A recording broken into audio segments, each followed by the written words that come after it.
This time I had a chance to step back, and everybody keeps saying, "Oh, they changing up stuff." No, we ain't changed up anything. It's the same thing we always do. You know? And when I lost him, I was hurt because that was my first time losing a fighter that you put so much into. Calvin Ford, what does he mean to you when you hear that name? What does he mean when you first hear that? A father. In a recent interview, Calvin Ford addressed his departure from Tank Davis's training team. After Tank fired him, he expressed a desire to see Davis continue to progress, emphasizing the need for someone who can effectively challenge and push him to new heights. However, Ford was also angry at Tank's harsh behavior with him after the controversial Lamont Roach fight. The best for him. I'm hoping that he do what I need him to do. You know what I'm saying? You see how I asked him, are you ready? You know what I'm saying? Because I need somebody that's going to really push things so I can see different levels of it. This time I had a chance to step back, and everybody keeps saying, "Oh, they changing up stuff." No, we ain't changed up anything. It's the same thing we always do. You know? Going into the training camp, how was it? Or you said you stepped back a little bit. Well, how was it? Splitting the time. How's it going to be splitting the time to No, this is Saturday something night? that we do all the time. You know what I'm saying? Right now, y'all know all I gotta do is speak. Then take out history since I was a kid. When I stepped in the gym, B said, "Yo, I'm glad you here now." He watched it. He said, "Boom," and I see the light in Tank. I just can't wait to see all of that come together. Fight night. How's going back to being in the corner? How do you see Gervonta right now? Just being in camp, because at first when we talked to him in the press conference, he was very open about retiring and he was done. And now he said that y'all have to understand. He's a young man. He have a family. He want to do something, enjoy something. Don't take some time. I took a little bit of time out. You know what I'm saying? It refreshes, gets you back on that. During a crucial moment in Tank Davis's fight, an unexpected exchange between him and his longtime trainer, Calvin Ford took center stage as Ford attempted to wipe the sweat from Davis's face and offer instructions between rounds. Davis abruptly interrupted, saying, "You got to stop and listen to me." This rare moment of visible frustration from toward Ford suggested a deeper issue, perhaps a breakdown in communication between the fighter and trainer.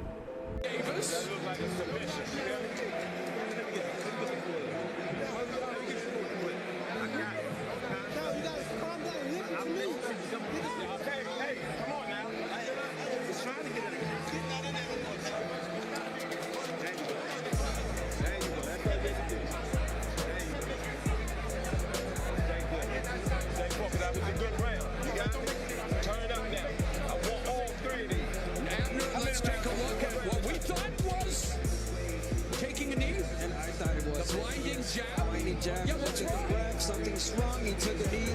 That's a knockdown. You cannot take. Davis and Ford's connection wasn't just professional, it was deeply personal.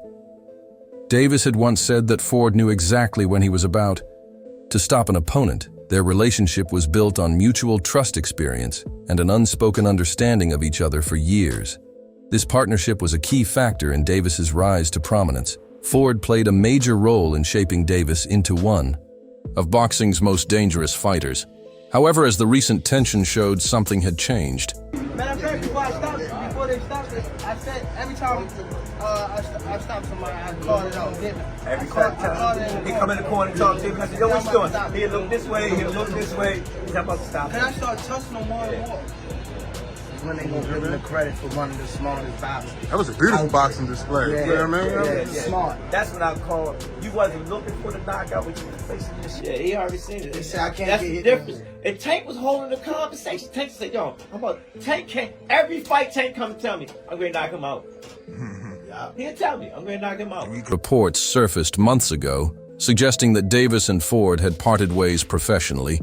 Ford acknowledged the emotional weight of this, stating, "People often fail to comprehend my suffering, my convictions and my emotions regarding various matters. However, I possess that understanding." Davis, on the other hand, seemed to take a different approach. He hinted that he wanted to move. in a new direction, saying, "The less people you chill with, the less problems you deal with," while he didn't directly confirm a split. His words suggested that he was seeking a fresh start, possibly without Ford by his side. Tank don't fuck with Coach Cal. When Tank was walking up, it looked like Coach Cal was about to give him that hug like you always do, and Tank just brushed him off like, "Fuck out of here, nigga." Whoop, excuse me. Fuck out of here, nigga.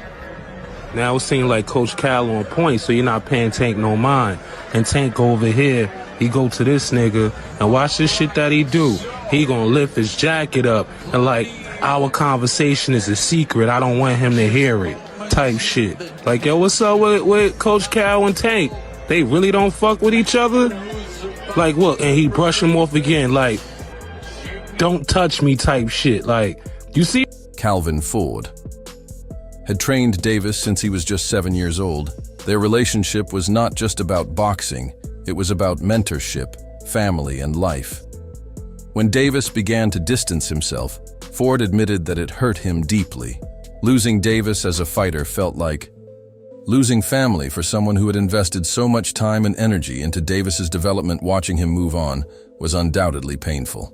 Tank was the first one in the gym, the last one out the gym. Tank used to sit on the ring like this and watch me train him. How old is he at this point? He was like 7, 8. Okay. A lot of stuff that I was giving my son was giving it to Tank. So it was a perfect fit. Tank was like the family, you know what I'm saying? And he used to sit at the table because I had another kid named Ramon Manning. He liked to play with them guns, you know what I'm saying? And when I lost him, I was hurt because that was my first time losing a fighter that you put so much into. Remember, I said, "Tank, my money running out." And he just looked at me and said, "Believe in me, coach. Believe." That's what did it. When he said that, that's... It's still, Damn. I don't hear Tank as the day. I hear Tank as that little boy. Believe in me, coach. And he came in the gym one day and he said, "Coach, I seen it." I said, "What you seen?" "I had all the belts on me." He said, "I'm gonna be that dude." The rest is history. Damn. I got goosebumps, low-key. That's gotta... Ford did not oversee Davis's preparation for his fight against Lamont Roach Jr. This absence immediately led to speculation about a rift between them.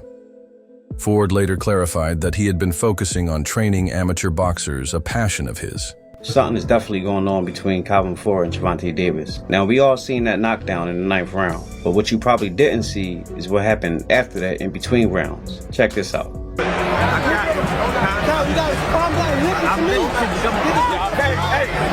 Coach Barry Hunter trained Tank for this fight with Lamont Roach, not Calvin Ford. A lot of people were saying that this performance has something to do with that. So, is something really going on between Calvin Ford and Tank Davis? Check out what Tank had to say. No, I wasn't really paying attention to the crowd. You know what I mean? I was more so.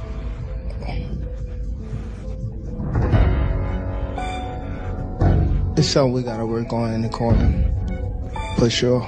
But that explanation didn't stop fans from wondering whether this was the beginning of the end for their partnership. That little break in between you guys not being, was there like kind of like a family fondness where it's No, like, he came to see me. "Dad, slow down, I'm worrying about you," because boom, he knows that I spend time with my amateurs. You know me, both of y'all know me very well. Yeah. Don't I spend time with my amateurs? Yeah. All the time. That's my peace.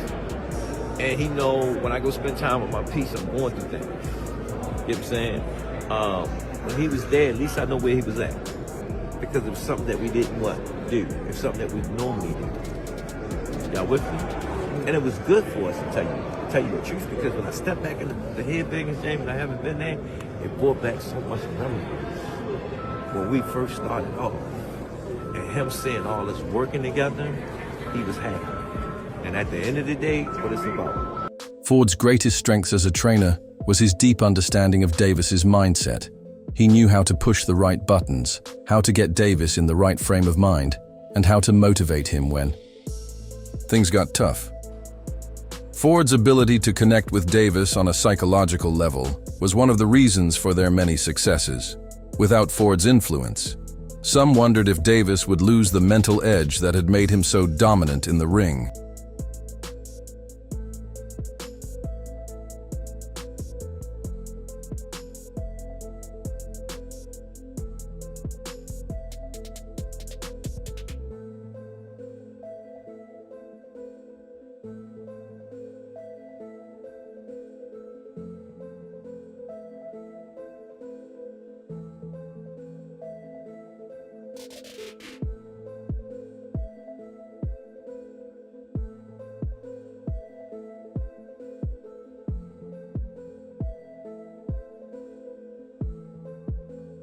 Davis has often spoken about Ford's role in his life, describing him as more than just a trainer.